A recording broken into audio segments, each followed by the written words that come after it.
السلام علیکم ناظرین، پروگرام میں خوش آمدید ناظرین۔ آج ممتاز صحافی فہد حسین جو ڈان میں کالم لکھا کرتے تھے، ایڈیٹر ڈان بھی رہے، وہ وزیر اعظم کے معاون خصوصی بن گئے۔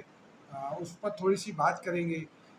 بات کرنا ضروری ہے کیونکہ ایک پوری کمیونٹی جو ہے وہ اس قسم کے عہدے صحافیوں کے لینے سے متاثر ہوتی ہے۔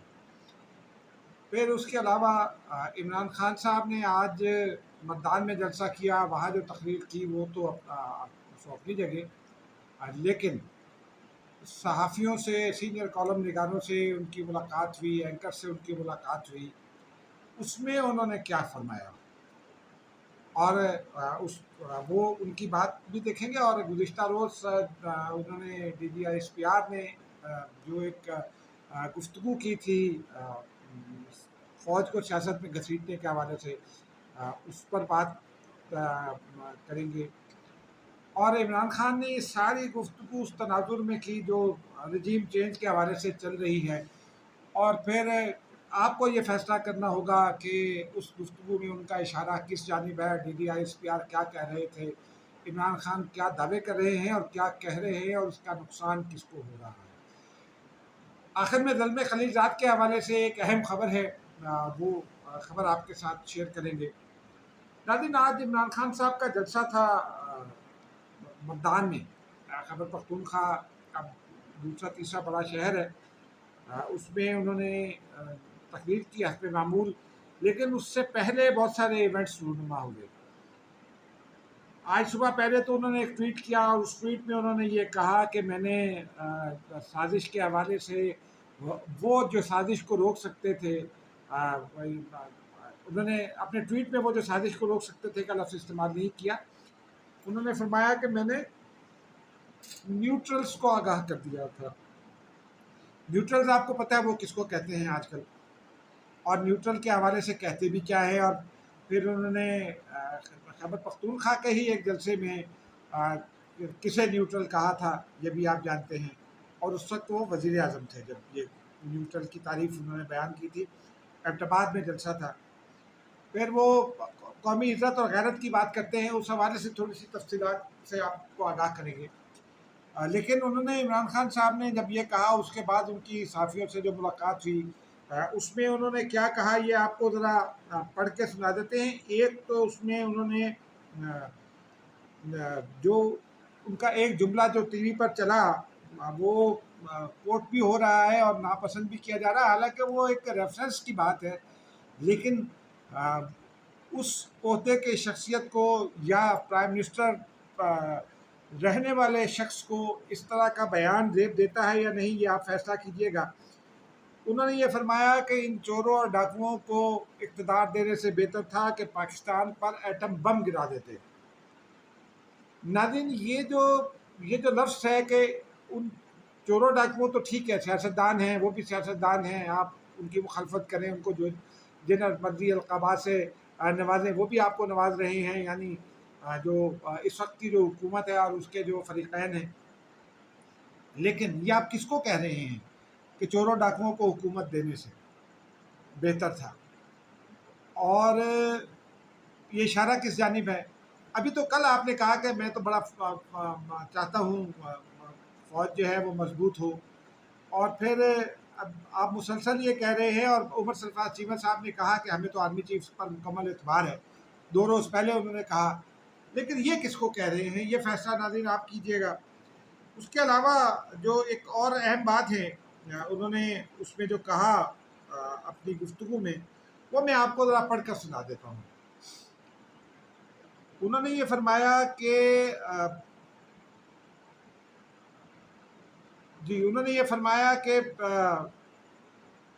اسٹیبلشمنٹ سے اب بھی پیغامات آ رہے ہیں، لیکن میں نے ان کے نمبرز بند کر دیے ہیں۔ اس حوالے سے ناظرین ایک اطلاع ہے، آپ کو آخر میں شیئر کریں گے۔ پھر انہوں نے آگے چل کر یہ کہا کہ میں نے کہہ دیا کہ جب تک الیکشن نہیں ہوتا تب تک کسی سے بات نہیں ہوگی، اور اسلام آباد کے مارچ کی تیاری شروع کر دی ہے۔ جو ان کا خاص جملہ ہے کسی سے بات نہیں ہوگی، اس سے پہلے انہوں نے یہ فرمایا ہے کہ میں نے اسٹیبلشمنٹ کے پیغامات آ رہے ہیں اور میں نے نمبرز بند کر دیے ہیں۔ اب ذرا آپ ذہن میں رکھیے 35 پنکچر والی بات، اس حوالے سے جو اطلاع ہے وہ میں آپ کو آگے چل کر دیتا ہوں۔ پھر ان سے سوال ہوا کہ کیا اسٹیبلشمنٹ سے ان کے تعلقات کیوں خراب ہوئے، تو انہوں نے جواب دیا آخری دن تک اسٹیبلشمنٹ سے تعلقات اچھے رہے، 2 معاملات پر اسٹیبلشمنٹ سے اختلاف رہا۔ عمران خان کا کہنا تھا کہ مقتدر حلقے یہ چاہتے تھے کہ عثمان بردار کو وزیر اعلیٰ سے ہٹا دوں، اگر عثمان بردار کو ہٹاتا تو پنجاب میں تحریک انصاف تقسیم ہو جاتی۔ سابق وزیر اعظم کا یہ بھی کہنا تھا کہ جب عوام سڑکوں پر نکلتے ہیں تو بہت سے آپشنز کھل جاتے ہیں۔ ٹھیک ہے، آگے جا کر انہوں نے یہ فرمایا کہ نیب اور عدلیہ پر ہمارا اثر نہیں تھا، لیکن جن کا اثر تھا اگر وہ چاہتے تو 8 سے 10 لوگوں کو سزائیں ہو جاتی۔ اور انہوں نے یہ بھی کہا کہ میں نے ان سے یہ کہا تھا کہ ان 8-10 لوگوں کو سزا دلوا دیں، اور اگر ان 8-10 لوگوں کو سزا ہو جاتی تو اس سے احتساب کا عمل مضبوط ہوتا اور حالات مختلف ہوتے۔ پھر انہوں نے آگے چل کر یہ بھی کہا کہ ایسا لیکن انہوں نے ایسا نہیں ہونے دیا، کیونکہ مختلف دھڑوں کی کوئی قابل قبول نہیں کیونکہ مختلف دھڑوں کو کوئی قابل قبول نہیں ہوتا۔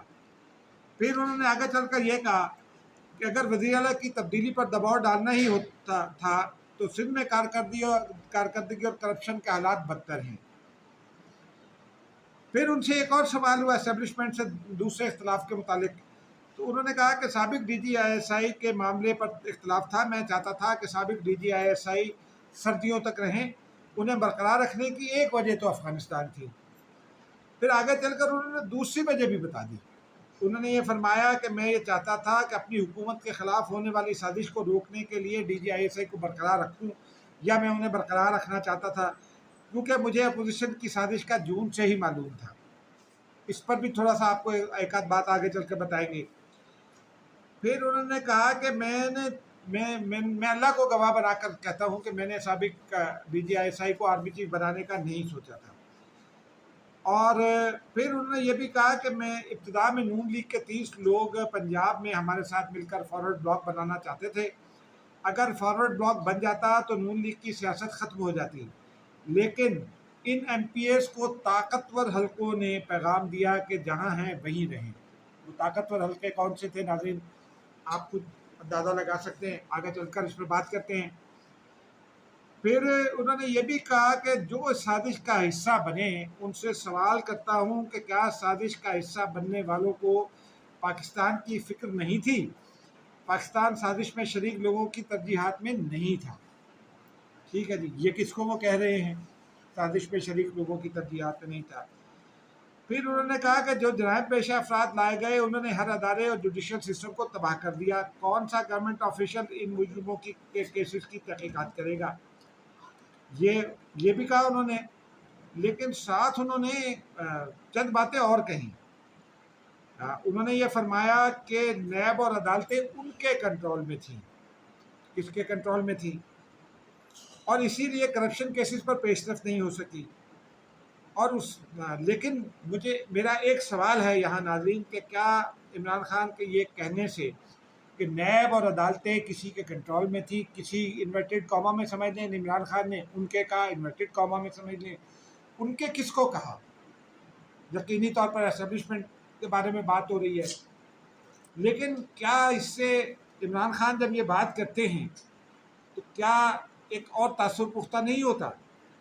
جو نواز شریف کا بیانیہ تھا کہ مجھے جو سزا سنائی گئی وہ غلط سزا سنائی گئی، کیا اس بیانیے کو تقویت نہیں ملے گی؟ یہ بڑا اہم سوال ہے۔ ہمارے دوست ہیں خالد عظیم صاحب، سما ٹی وی کے بیورو چیف بھی ہیں، بہت تجزیہ کار ہیں، یہ انہوں نے سوال اٹھایا ہے۔ اور پھر ناظرین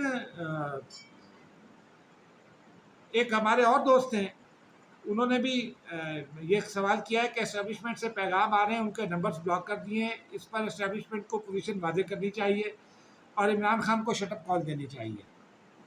یہ بھی ایک رائے ہے۔ اور ایک ہمارے دوست ہیں محمود جان بابر، بی بی سی کے لیے اور مختلف اس کے لیے کالم لکھتے ہیں، بہت اچھے جرنلسٹ ہیں، آج کل پشاور میں ہیں۔ انہوں نے یہ سوال اٹھایا ہے کہ اگر یہ ملک اسی حالت میں فوری طور پر عمران خان کے حوالے کر دیا گیا، جو کہ عمران خان چاہ بھی رہے ہیں کہ الیکشن کرائیں اور ملک میرے حوالے کر دیں، اور انہوں نے ساتھ یہ بھی کہا تھا کہ میں اس بار مکمل اقتدار لوں گا۔ انہوں نے کہا کہ وہ اگر یہ ہو جائے تو ان کی جو پہلی تقریریں ہیں وہ جو نیوٹرلس نے بھی دیکھنی ہیں اور سننی ہیں، کیا وہ ان تقریروں کے بعد اس ملک کو چلا سکے گا، اور کیا وہ ان لوگوں کو، ان اداروں کو جن کے بارے میں وہ تقریریں کر چکے، اپنے ساتھ لے کر چل سکے گا۔ اور ساتھ اسی میں میرا بھی ایک سوال ہے، میں نے پہلے بھی اٹھایا اور بہت سارے لوگوں کا ہے، کہ جو دنیا کی بڑی طاقتیں ہیں، مثلا امریکہ ہے، یورپی یونین ہے، جن کے ساتھ ہمارا سب سے بڑا ٹریڈ ریلیشن ہے، کیا یورپی یونین اور امریکہ کو عمران خان صاحب ساتھ لے کر چل سکیں گے؟ اچھا ناظرین، یہ اب یہ خالی اتنی سادہ بات نہیں ہے۔ عمران خان صاحب سے پہلے آج جو ہے وہ گفتگو کی ڈاکٹر شینی مزاری صاحبہ نے، انہوں نے کیا کہا وہ بھی آپ کو پڑھ کر سنا دیتے ہیں۔ انہوں نے ناظرین یہ فرمایا کہ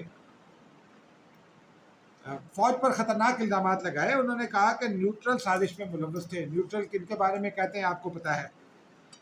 پھر انہوں نے کہا کہ ہمارے رکن کو انہی کے ریسٹ ہاؤس میں رکھا گیا، یعنی ان کے اوپر براہ راست مداخلت کا الزام عائد کیا جا رہا ہے۔ تو اس کے بعد آپ کیا سمجھتے ہیں کہ عمران خان کیا چاہتے ہیں؟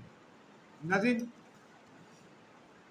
ایک تو سب سے اہم بات یہ ہے کہ اگر آپ کو جون سے پتہ تھا تو سازش کی بات تو آپ نے پھر 27 مارچ کو بتائی، اور وہ جو ملاقات ہوئی جس میں ڈونلڈ لو نے بقول عمران خان یہ دھمکی دی اور یہ کہا کہ اگر تحریک عدم اعتماد ناکام ہو گئی تو پھر جو ہے وہ ہم عمران خان کو نہیں چھوڑیں گے یا پاکستان ترقی نہیں کر سکے گا۔ ناظرین، میں دعوے سے کہتا ہوں، میری بیٹ ہے فارن افیئرس، ایسا کوئی لفظ اس میں شامل نہیں ہے۔ یہ الفاظ ہیں، یہ جو کیبل بھیجنے والے سفیر تھے ان کی رائے ہو سکتی ہے، لیکن ڈونلڈ لو کے نوٹ ٹیکرز نے بھی کے پاس بھی جو نوٹس ہیں اس میں ایسی کوئی بات نہیں ہے، نمبر 1۔ نمبر 2 یہ ہے کہ اگر عمران خان صاحب جیسے آج انہوں نے یہ فرما دیا کہ انہوں نے اقتدار ان کے حوالے کر دیا، کس نے کر دیا؟ اور پھر وہ کہتے ہیں، حالانکہ ریفرنس کی بات ہے لیکن ایٹم بم کا تذکرہ جو ہے وہ پاکستان پر گرانے کے حوالے سے وہ عام لوگوں کو پسند نہیں آتا۔ خود ایئر مارشل شاہد لطیف جیسے آدمی نے جو عمران خان کے بہت قریب رہے ہیں، ان کے حامی ہیں، بھی بہت اسٹائل سپورٹر ہیں، ابھی بھی ان کے لیے کام کرتے ہیں، اس ساری جو اسٹیبلشمنٹ مخالف گفتگو وہ کرتے رہے، انہوں نے بھی آج ٹویٹ میں عمران خان پر تنقید کر دی ہے۔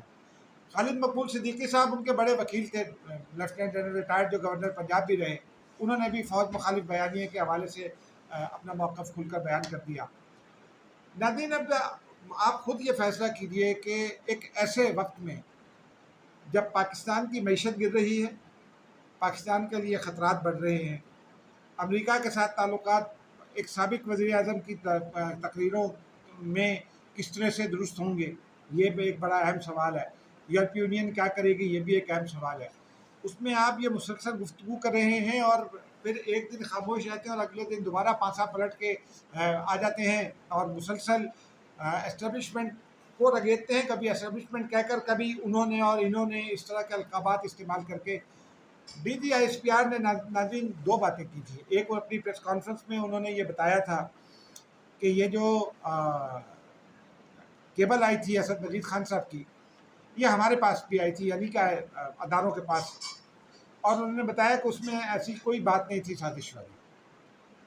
آپ D G I S P R کے لیول کے آدمی کو کنٹیسٹ کر رہے ہیں بار بار ایک ہی جملہ کہہ کر، لیکن آپ ثبوت نہیں دے رہے۔ آپ باقی چیزیں بیان فرما رہے ہیں لیکن کہتے ہیں جی وہ آفیشیل سیکریٹ ایکٹ۔ اگر آپ کو آفیشیل سیکریٹ ایکٹ کا اتنا ہی خدشہ ہے تو پھر آپ نے آج ہی فرمایا ہے کہ میں تو گرفتاری سے نہیں ڈرتا، حالانکہ عمران خان کی گرفتاری کا کوئی پلان نہیں ہے۔ میں نے بہت سارے لوگوں سے بات کی، کچھ دوست اس خدشے کا اظہار کر رہے تھے 2-3 دن پہلے، تو سب جانب سے یہ کہا گیا کہ تقریریں کرتے ہیں، کرنے دیں، ان کو گرفتار کرنے کی تو کوئی ضرورت نہیں ہے، کیونکہ ایک معاملہ یہ بھی ہے کہ اگر عمران خان صاحب کو اس وقت گرفتار کیا جاتا ہے تو سیاسی انتقام تصور ہوگا۔ لیکن جو گفتگو وہ کر رہے ہیں بہت سیریس ہے، اور یہ ان کی گرفتاری کا باعث تو بن سکتی ہے، حکومت اوائڈ کر رہی ہے، ادارے بھی اوائڈ کر رہے ہیں، لیکن اس سے ایک سوال بھی یہ جنم لے رہا ہے کہ وہ جو عمران خان بار بار کہتے ہیں کہ کمزور کے لیے قانون اور ہے، طاقتور کے لیے اور ہے، تو عمران خان صاحب تو اپنے آپ کو طاقتور ثابت کر رہے ہیں اور قانون وہ اپنے لیے الگ چاہتے ہیں، یہ بھی ایک بڑا اہم نکتہ ہے ناظرین۔ اس درمیان میں ناظرین ایک جو انہوں نے اسٹیبلشمنٹ کے پیغامات کے حوالے سے کہا، شیخ رشید نے بھی 2-3 دن پہلے یہ کہا کہ جی میں اگر عمران خان صاحب چاہیں تو میں اسٹیبلشمنٹ سے ان کے تعلقات ٹھیک کرا سکتا ہوں، ملاقات کرا سکتا ہوں۔ کچھ دوست درمیان کے سرگرم ہیں، انہوں نے ہمیں خود یہ بتایا کہ انہوں نے بنی گالہ میں عمران خان صاحب سے ملاقات کی اور ان کو پیغام دیا، ان سے یہ کہا کہ اگر وہ چاہیں تو ان کی ملاقات کروائی جا سکتی ہے اسٹیبلشمنٹ کے سربراہ یعنی آرمی چیف سے، اور عمران خان نے کہا کہ نہیں ہے، وہ چاہتے ہیں کہ پہلے الیکشن ہو، الیکشن کی تاریخ دی جائے، مجھے پہلے گارنٹی دی جائے، میں الیکشن کی تاریخ سے پہلے بات نہیں کروں گا۔ تو میں نے ان سے یہ پوچھا کہ کیا آرمی چیف نے یہ کہا تھا؟ انہوں نے کہا کہ نہیں، اسٹیبلشمنٹ کی جانب سے کسی نے یہ ہمیں نہیں کہا تھا، ہم اپنے طور پر یہ کوئی چاہتے تھے کہ عمران خان صاحب اور وہ بیٹھیں کیونکہ ملک کو نقصان ہو رہا ہے۔ ناظرین یہ بات بہت 100% درست ہے کہ عمران خان صاحب کی جو گفتگو ہے ان کا غصہ اپنی جگہ، لیکن امریکہ نے سازش بھی ہو سکتا ہے کی ہو، لیکن اس کا جواب اس طرح سے نہیں دیا جاتا ناظرین، جس سے ملک کی مفادات مکمل طور پر خطرے میں پڑ جائیں۔ اب ناظرین آخر میں آپ کو ایک خبر اور سناتے ہیں۔ خبر یہ ہے کہ زلمے خلیل زاد صاحب 2 روز تک اسلام آباد میں رہے۔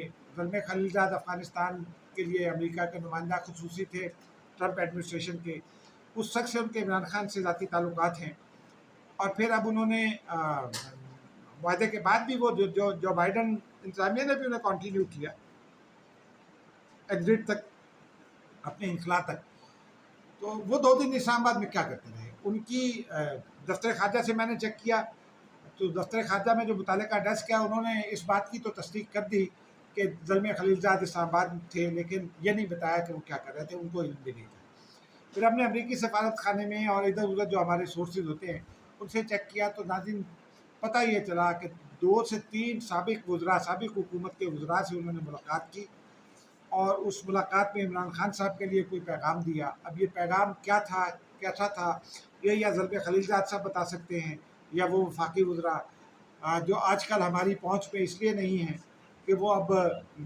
آزاد صحافیوں سے بات ہی نہیں کرتے۔ ناظرین اب تک کے لیے اتنا ہی، مجھے اجازت دیجیے، خدا حافظ۔